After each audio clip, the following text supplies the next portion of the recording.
please feel free to put questions in throughout. I'll be looking in here periodically.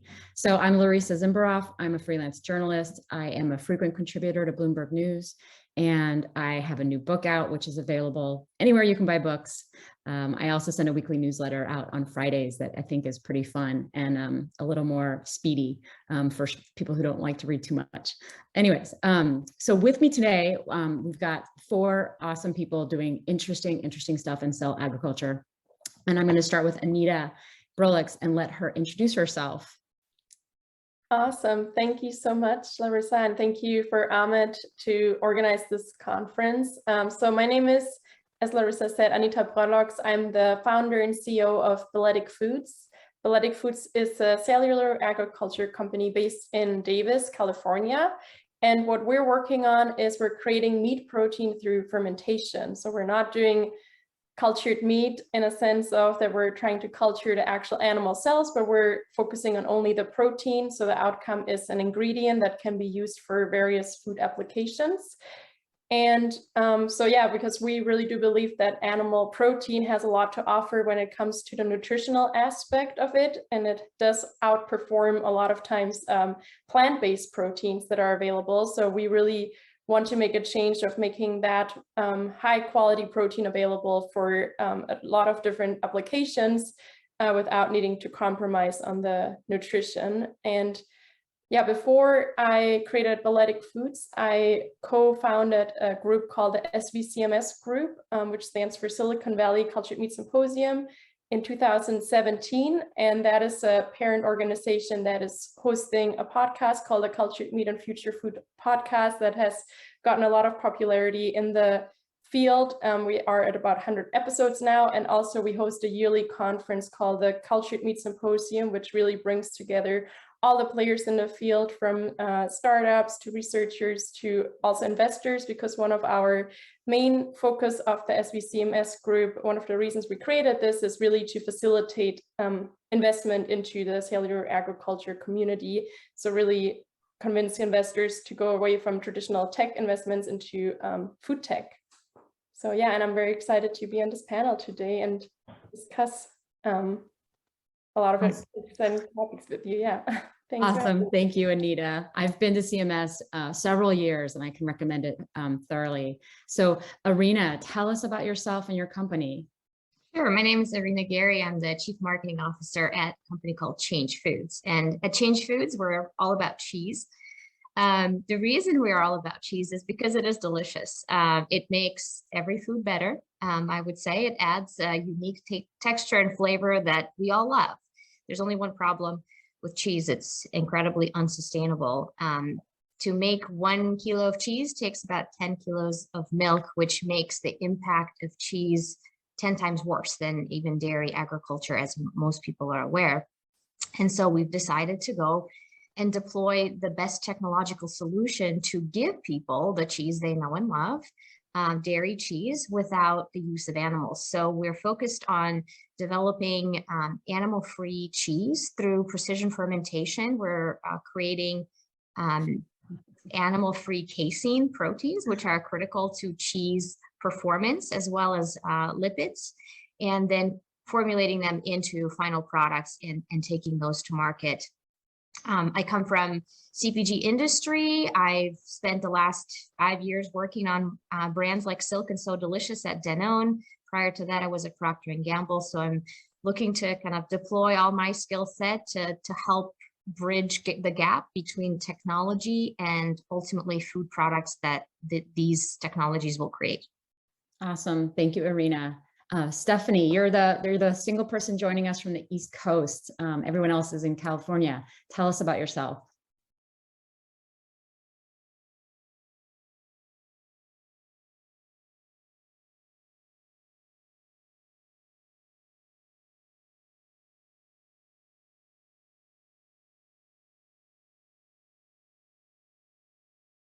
It's not sustainable, something we need to move away from. We also have to recognize that there's still kind of proteins and other interesting molecules that come from animals, and one of them being collagen, and it's derived to gelatin. It's a functional protein. It's something that's in a whole range of products, and probably a lot more than you may realize. Of course, food and bev also in cosmetics and skincare, biomedical applications and materials. I founded the company about 1.5 years ago, really with the inspiration to kind of to build a future that does not rely on animals. And so to do so, we need to, touch not just on meat and milk and of course cheese and other things like that, but also the functional proteins that are so important and then we are so much relying on still without animals. And my background is in biotechnology, both my undergrad and grad. Originally, I'm from Denmark. And then I grew up in Sweden, and I actually spent a few years as well in the San Francisco Bay Area. So I miss home. So returning home in a week's time. So maybe I'll meet some of you guys over there. But yeah, so we're excited to be here and kind of touch upon some different interesting points on how we can all kind of build a more sustainable future. Awesome. Thank you, Stephanie.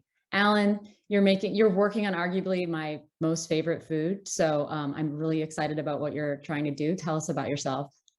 Yeah, my name is Alan Perlstein. I'm CEO and co-founder of California Cultured, where we are producing the world's most sustainable and delicious cell-cultured chocolate made here in California. I started my career working in one of the first cell-cultured meat labs in the world. This was well over a decade ago in a tiny lab in Bayshore, Long Island, which explored cell-cultured fish originating from a grant from NASA. I worked on that for quite a bit, understanding sort of the processes that need to be made, as well as some scientific advances. I saw it's going to take some time to sort of get off the ground. I worked in different academic labs, industry labs, honing my skills in plant science, fermentation science, and medical devices. I launched a previous company, Joywell Foods, commercializing protein-based sweeteners. I left that to start up California Cultured last summer. And in the course of the last year, we've recruited a great team and made some amazing progress. And that's a little bit of my journey of how I've sort of gone from cell culture meat, pharma, plant science, flavor science into chocolate. Awesome. Thank you. Everyone, I'm so excited. I always like to start my panels with a quick fire question, just because, yes, we're all looking at technology and what it can do to save or to help us with the climate change, help us with sustainability, but it's also about what we eat as humans, and that we know that food makes us happy. So what plant-based foods do you eat today that you wish were better? And I'm going to give bonus points to anybody that doesn't say cheese. I'll start because I think sugar is something that, we're still way too dependent on the white stuff. And I would love to see more people working on things that can sweeten our lives that are in a better, more nutritious, healthier way. Alan, what about you? For me, it's either steak or like a serious, maybe Angus cheeseburger would be amazing.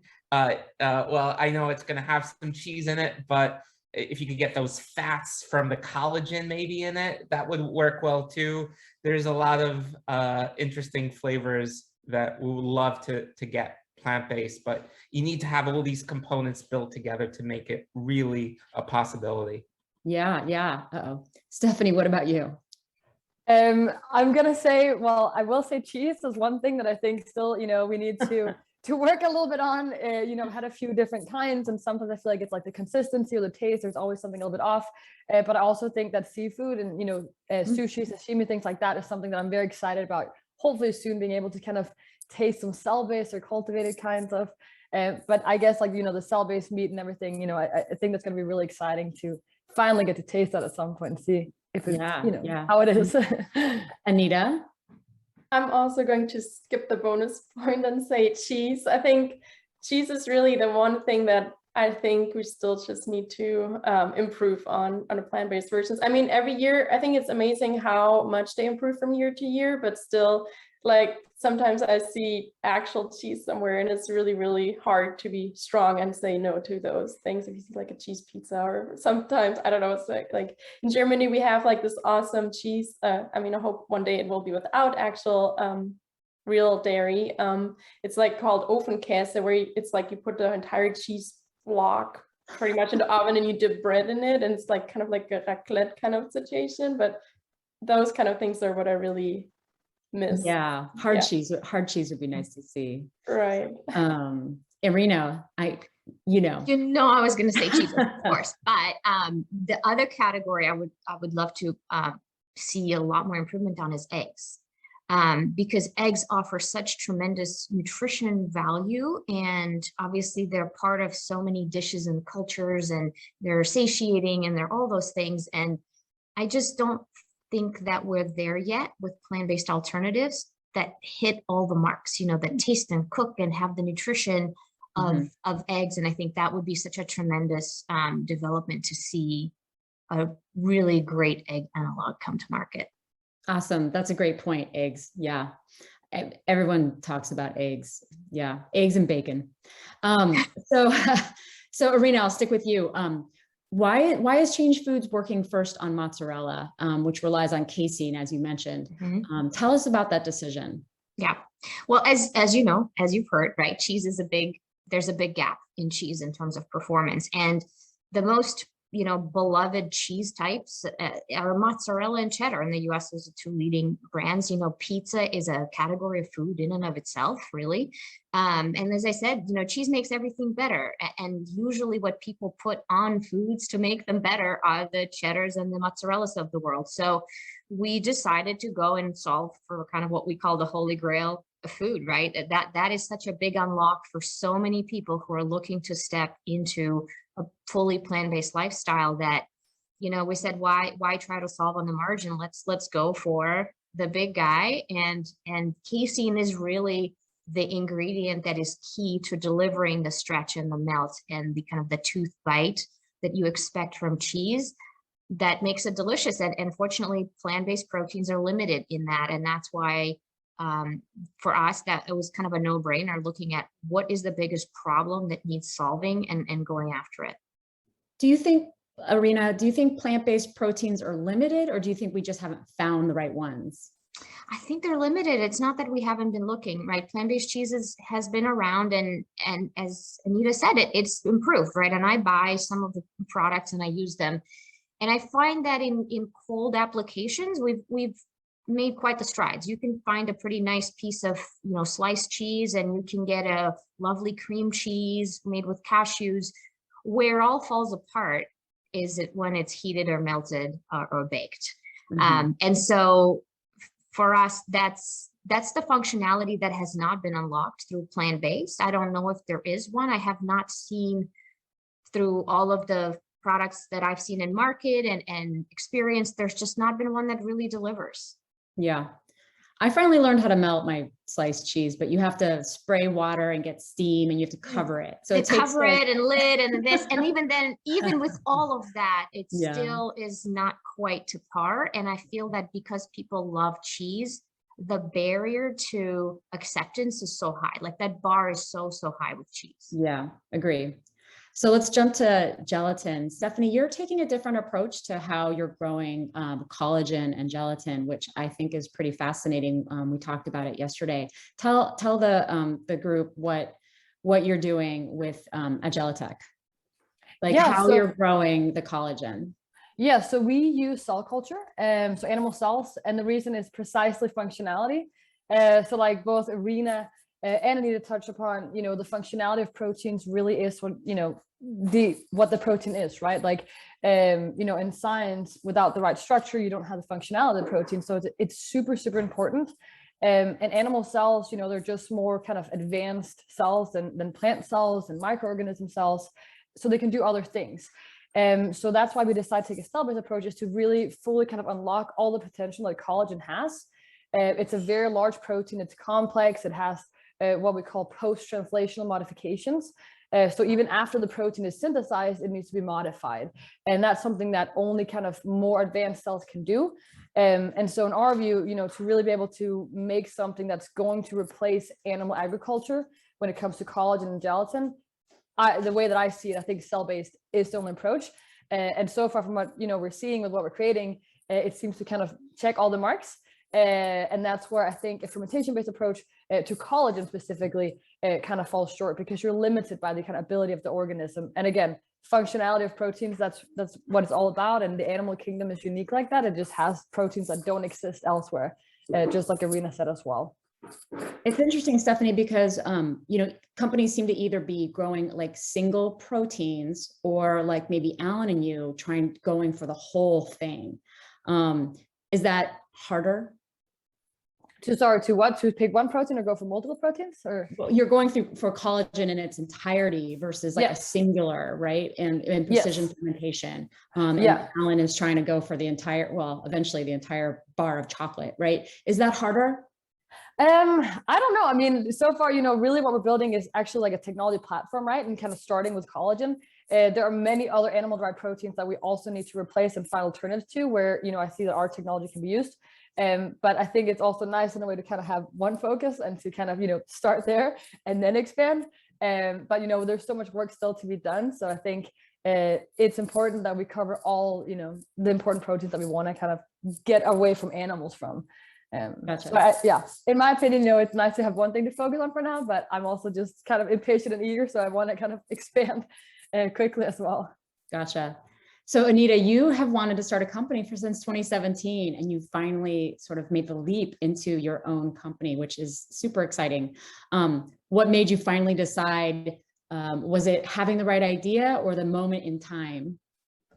Right. So as you mentioned, I did think about starting a company since multiple years now. And over the last 5 years or so, I have been really in the industry. And I feel like my perspective was really a little bit unique because I did have like a bird's eye perspective. I think I was really watching what everybody in the space is doing. And it really all boiled down to like me realizing that animal proteins are better, even though a lot of times we might not want that to be true if we're vegans, right? And trying to convince people to stop eating animal products. But if you look at really the nutritional aspect, like animal proteins are just better. And I think I guess what made me really decide to go into this direction versus like creating another cultured meat company is there are a lot of challenges, right, with creating cultured meat products. If you're trying to grow the actual animal cells, that has like so many challenges. It hasn't really been done at scale yet. And we do have a technology today that really allows us to actually scale recombinant protein production, right? So that has been done in the past. So I thought it really makes sense to really use a technology that has been scaled, that works, and really create proteins. Because if you look at the composition really of meat, right, which is mainly the muscle tissue of an animal, it's really 75% water, about 20% protein, and then there's 4% fat, and then 1% of like other substances. And if you remove the water, really what it's all about is the protein, right, that really makes those food valuable. So really we have decided to create that protein as an ingredient that can then be used for various applications. And it doesn't have to be really just come in the form of like, what do you think of meat today? But because it's like a protein ingredient and can be mixed into different food products as well that we might not think of usually when we think of animal meat protein, right? Because I think one thing that I realized is it's very tricky to actually convince meat eaters to switch away, right? And if for example, if we're trying to convince somebody to go from like a meat burger to a plant-based burger, and we're focusing on the taste, right? And sometimes the taste is right, but a lot of times it's actually not exactly what they expect. Then it's difficult also because if for example, the nutritional aspect is completely different, right? It's if you eat a plant-based burger, that's nutritionally so different from like an animal burger. So I think if we can get that right to convince people to eat alternatives, if at least the nutritional aspect is also right and they do get their protein in, I think that can also be a big selling factor as well. Are you, Anita, sorry, let me jump in. Are you starting with a red meat protein? Right, so we're right now focusing on beef meat. Okay. Yeah, awesome. Thank you. We'll come back. There's lots to talk about. Alan, so I mean, more than just me love chocolate. Why do we need to make it in the lab? Great question. So as some of the attendees know, most of the chocolate in the world right now comes from West Africa. It's there for a very specific reason. Most of the chocolate used to come from South America, but due to diseases as well as changing climate in South America, roughly 100 years ago, chocolate was grown in West Africa, but it's not native to there. It's under attack from many pests, other viruses, pathogens, due to the demand of increasing global population, as well as a richer world. Many people are jumping into chocolate and incorporating into their foods, and that's really stressing out the environment of where it's grown in. Many of these countries, about 80% or more of their forests were completely denuded to make way for cocoa plantations and farms. Many workers there are usually being paid between 4 cents to over 25 cents per hour, which is pretty much a poverty wage. And then on top of that, there's also a lot of child slavery, which unfortunately has not really been addressed to the issue, to the levels it needs to make an impact inside of it. And then to top it all off, many chocolates are having increased levels of heavy metals and other things that people really don't want into the diet. Then if you combine all of this, we see that the demand of the world is going to stress out the world of chocolate to its breaking point. And we think that it has a pretty good chance of going extinct within the next 10 to 15 years. And with the changing climate is making it ever more difficult to grow this. So we see many different problems that have never really been significantly addressed to produce our favorite foods. And our thought is how we could even make it more sustainable, grow it locally, and even make it healthier for you.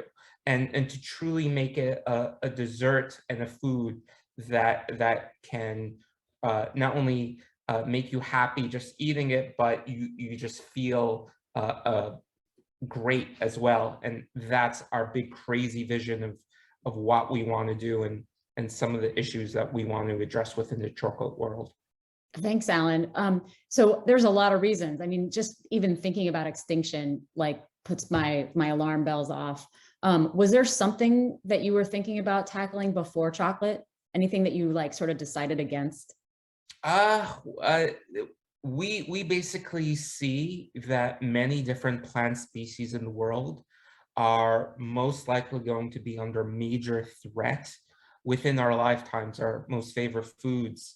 And we honestly look very hard on many different crops, and we like chocolate specifically because it's not only the world's most favorite food, but there's a lot of cool applications, from topical applications in the cosmetic industry, within the nutraceutical industry, within topping spreads. There's so many different directions and applications for chocolate. Those were some of the reasons that we chose it. We are looking at some other foods, but we need to first focus to make sure that we can execute on chocolate. And once we do, we think eventually there's going to be many different foods produced through cell cultured science, if you will. Yeah, great. Thank you.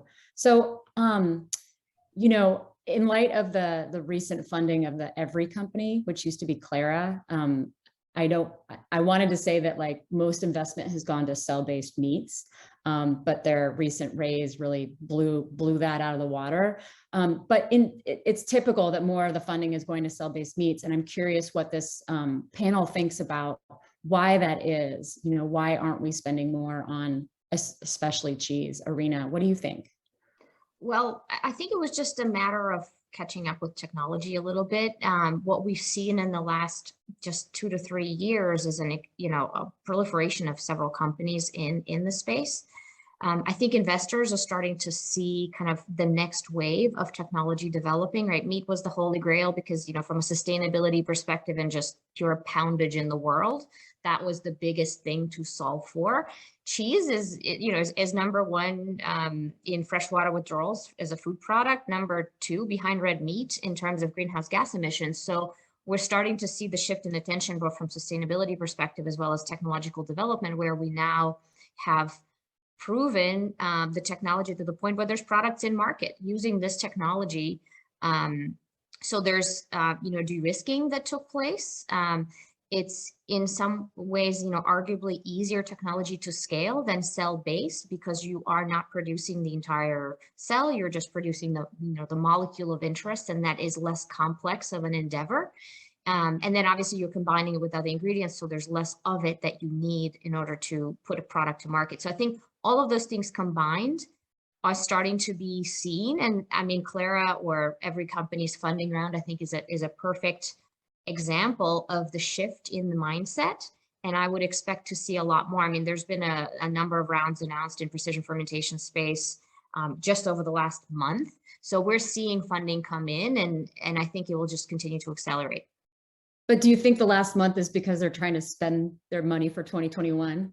I don't think so. A lot of these rounds are culmination of many months of work. And so I think it's happening now because, you know, people are trying to close the year out, but that doesn't necessarily mean that that's because people have money to spend. I think those conversations and those investment strategies have been developed over the course of multiple months. Gotcha. So for the other three, you guys are much newer, your companies are much younger. What's it like to raise your sort of real world? What's it like, Stephanie? Yeah, so we raised our pre-seed, we wrapped it up last spring. So we were able to raise 2.1 mil. I certainly think that probably in the beginning, right, it was a lot about, just like Irina said, like kind of focusing on, you know, meat, like the holy grail, like that's, you know, like one of like the biggest greenhouse gas emission contributor out there. And also the thing that everyone, I guess, like the true kind of meat eaters, like they love that, and they won't believe that you can make something as tasty that doesn't come from an animal. I think in what's been lucky for us is that, you know, even if you remove the meat, you still rely on the animal. I mean, if you can substitute the meat, like you still rely on the animal for other proteins, right? So collagen, gelatin, and, you know, from eggs as well, like even if you can replicate that, it's still such a, you know, these functional proteins.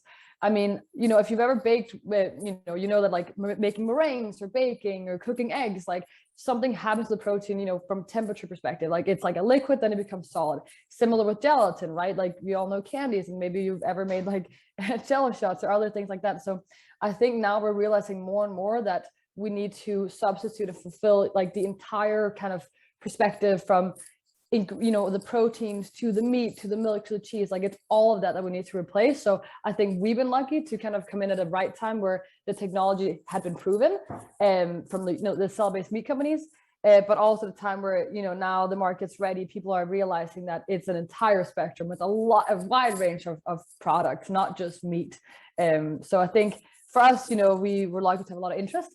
Hopefully that continues as we, you know, progress and accelerate and prove even more that we can do. So yeah, I mean, it went well for us. So awesome. Anita, your startup is focused on something kind of like refreshing and new, but what do investors think of it when you have looked for funding? Right. So I think definitely investors are excited about this. And I think one thing that I think is a good benefit for our case is that we're using a technology that has been scaled, as you said, and there are products on the market now. So I think cultured meat has gotten a lot of attention, but I think everybody agrees now that this is still kind of like a longer term process, and it will still take a while. Whereas with our processes, we can really have products on the market faster. So I think that's a big plus point where you can have like a more defined and realistic timeline of how long this will still take until we can launch something, whereas I think cultured meat is still a little bit undefined, and we don't know how long it will be until we actually start to see products. Gotcha. And Alan, how important is it for investors to taste what you're making before they give you money? Surprisingly not that high. as long as we can validate our existence. I've sort of learned going through this process for the second time, that as long as you could build a great community of people who've actually tried your products, you could rely potentially on secondhand accounts, as well as some hard data that we could generate. And combining accounts with data, it tells a very compelling story. So we're looking to start sending out samples very shortly to some investors to show what your money has been purchased, and as well as showing that we can bring in additional value within our progress and our company. Great.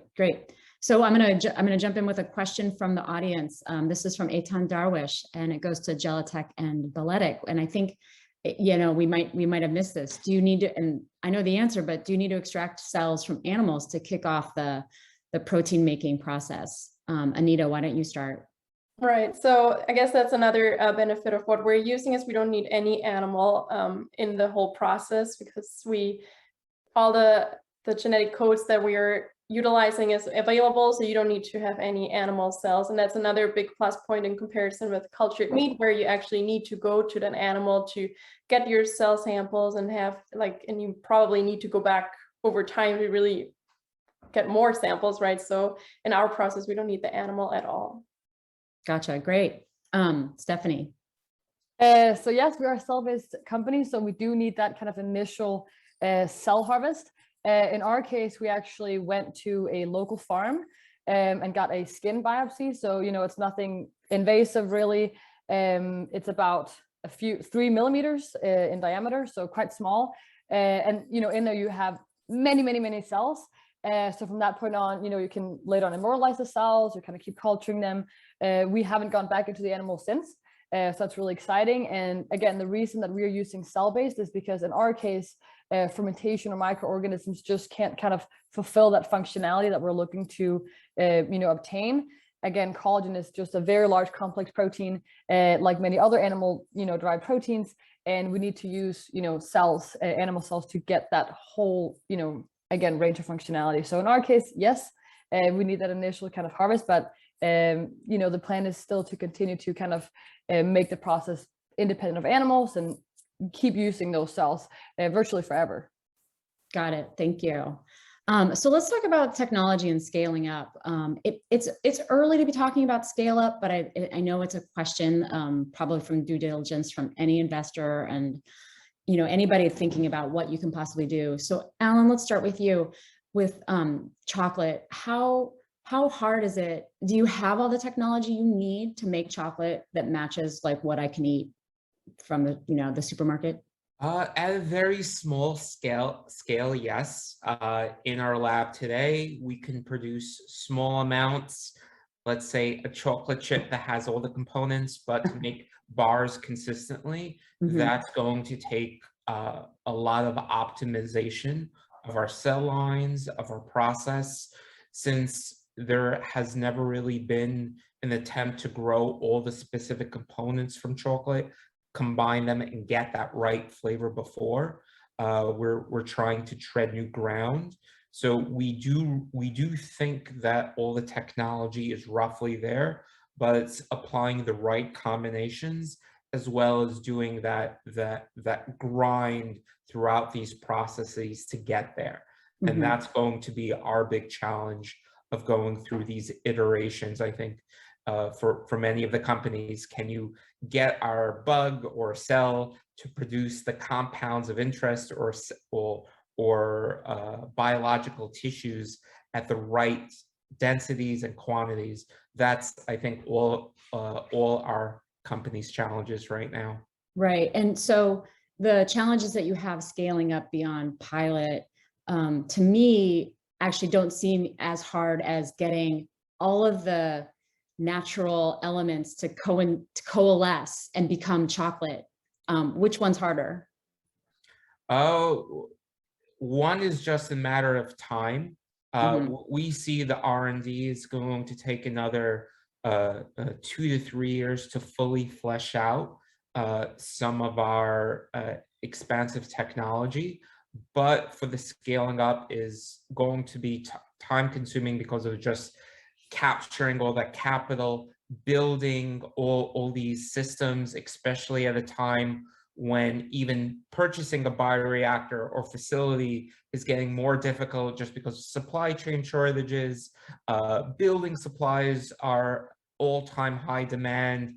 So just trying to build a company in a new world where these basic assets are the supplies to even build them aren't even in the factory. So us all the way downstream, is seeming to be our big challenge to figure out how to scale up with still having the backlash of the supply chain issues. Gotcha. So let's jump to you, Irina. I know that your team at Change Foods is working on building out your HQ in San Jose. As a non-scientist, I think that, well, if you're making cheese using precision fermentation, you get to rely on things we kind of already know and things that might already be a part of even the dairy making industry. Tell me more about what your needs are to scale up. So the fascinating thing about cheese and the technology we've chosen is this technology literally today exists in cheese. When you buy cheese anywhere in the world, 90% of cheese globally is made with what is usually packaged as or called as non-animal rennet on pack. And that is synthesized rennet through microbial fermentation. So literally exact same technology, taking an animal compound and producing it through fermentation. So in some ways, what we are doing is revolutionary because we've never produced, casein this way. But in many ways, it's evolutionary because we've had this technology and this exact process in our cheese for the last 30 years.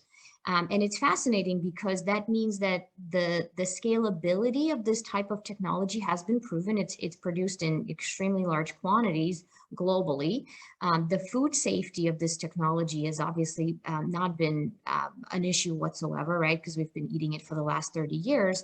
And a lot of dairy manufacturers have machinery, capacity, packaging, equipment, et cetera, that are very well suited. So it's really a matter of, kind of including this novel process into the existing system.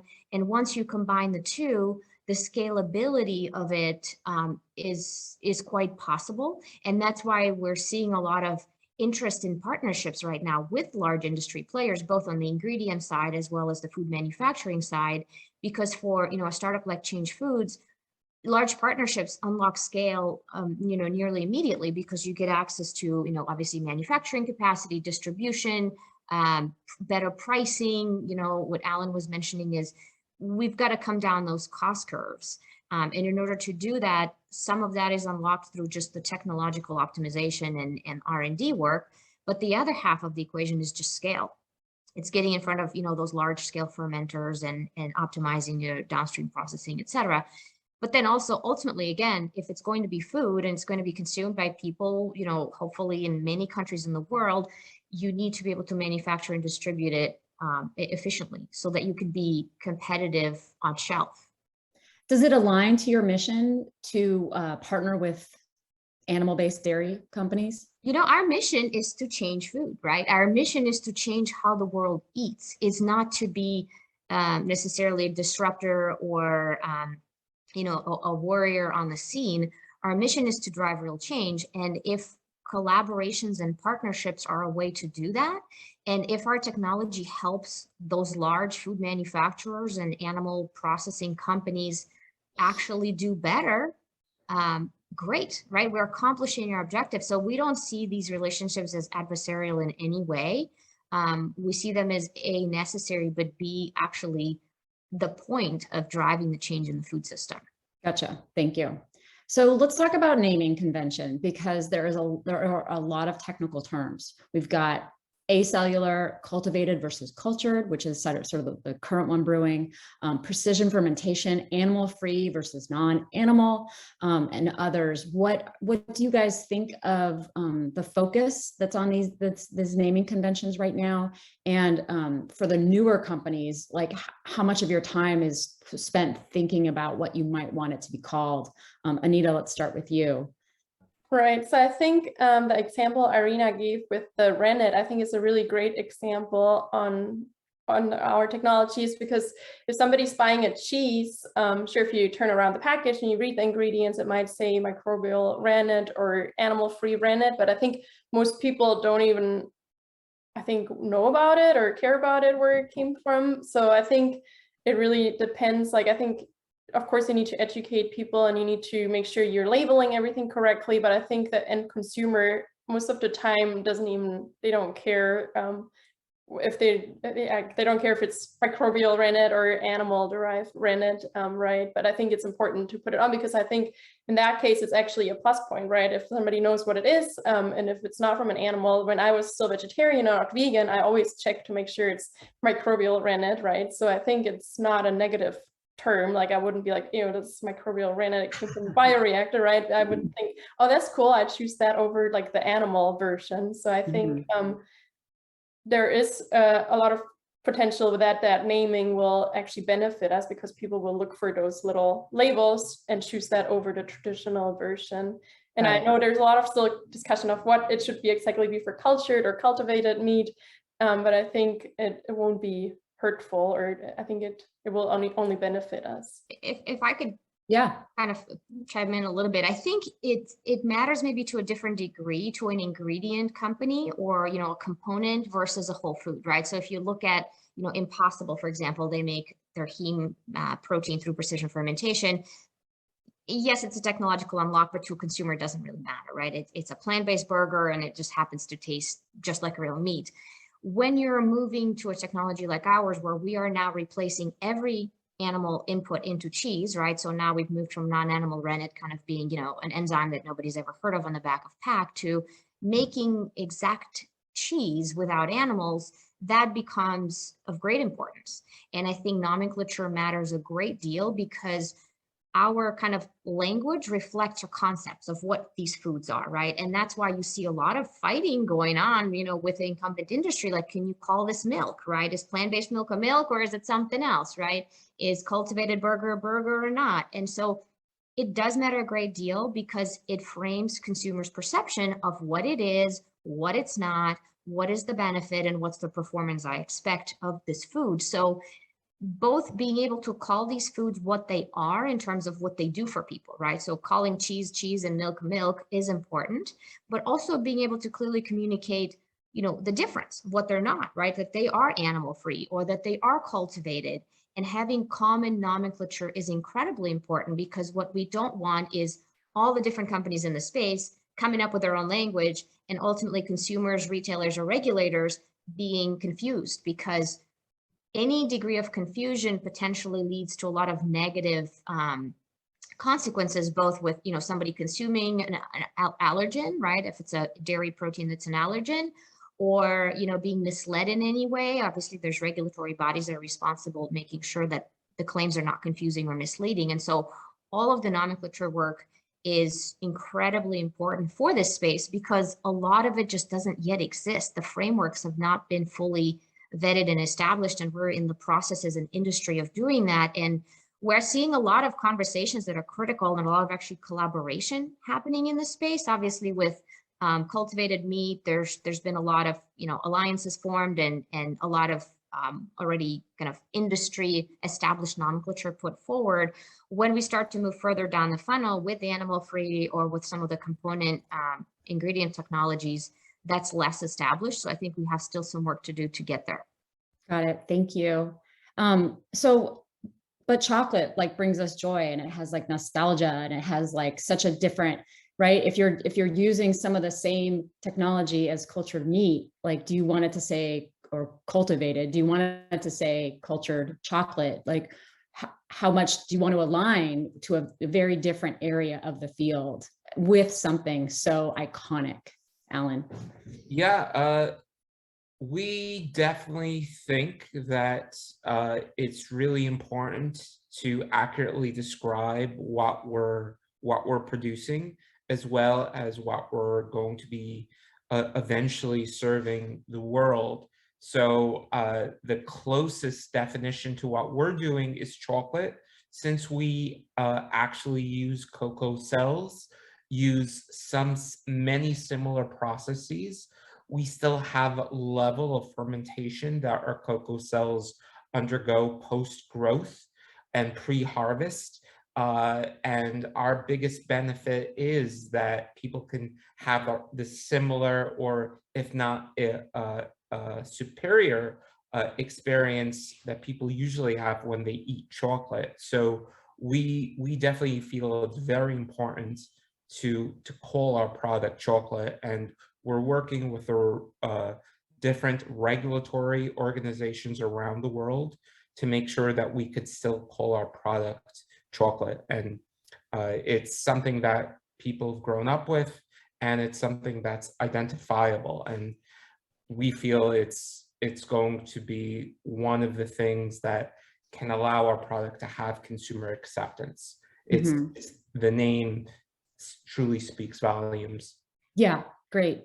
So we've got one more question left, a wrap-up question, and then we have to hand it back to Ahmed. But Alan, there are a few questions for you from the attendees, and Stephanie, there's one for you too. If you could get those after we're done, that'd be awesome, because we won't have time for them. But tell me what's, we're almost in 2022. Let's go around the group, starting with Stephanie. Tell me what's 2022 for Jellatech. So 2022 is going to be all about scale, both for the team and for the technology. So we have 2 big labs in Raleigh, in North Carolina.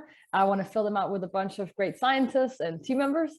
And then we also want to begin scaling. So we're still kind of in the, in the small scale, like R&D, kind of pilot, lab bench, and we want to move into pilot scale. So that's really what's next for us, is just ramping up and showing that what we can do now, we can do at scale as well. So that's pretty exciting, I think. Awesome. Thank you. Anita? We are right now also optimizing our process and preparing for scale, and we are also currently growing our team, and we're hiring. So if you are interested in joining a team, feel free to check out our website. It's just at balleticfoods.com. And yeah, so if you're interested in getting in touch, feel free to reach out. Good plug. Alan? If anyone would love to know more about our technology process, and hopefully soon we'll be able to give some samples out. So please feel free to reach out at hello@CA-Cultured, and love to connect and find out, what. In 2022, what's your plan for 2022? You have any place, I think? Yeah, we're looking to expand our team. We're going to be moving to larger facilities, growing our team double the size, and to have some demonstrations in Northern and Southern California for our chocolate products, and to have potentially some early partnerships also announced by that time. Super. Irina, you guys. 2 things. As you mentioned, we have brand spanking new HQ in San Jose. So we are hiring. We're currently looking for a number of scientists to come and join our team. So progressing, obviously, the technology and R&D work, and also really looking forward to some cheese parties next year. Cheese parties. Yes, you're speaking my language. All right. I try every plant-based cheese, and yeah, I'm excited about a new cheese. So are we.